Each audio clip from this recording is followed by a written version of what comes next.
বিসমিল্লাহির রহমানির রহিম।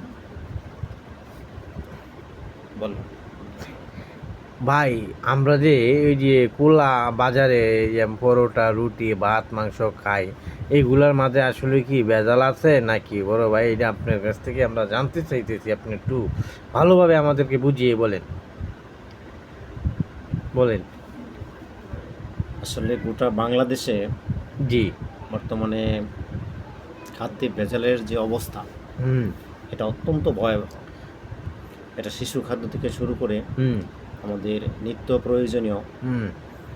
কাঁচামাল থেকে শুরু করে প্রত্যেকটি খাবারে বর্তমানে ভেজালের ভয়াবহতা ব্যাপকভাবে সারা বাংলাদেশে ছড়িয়ে গেছে।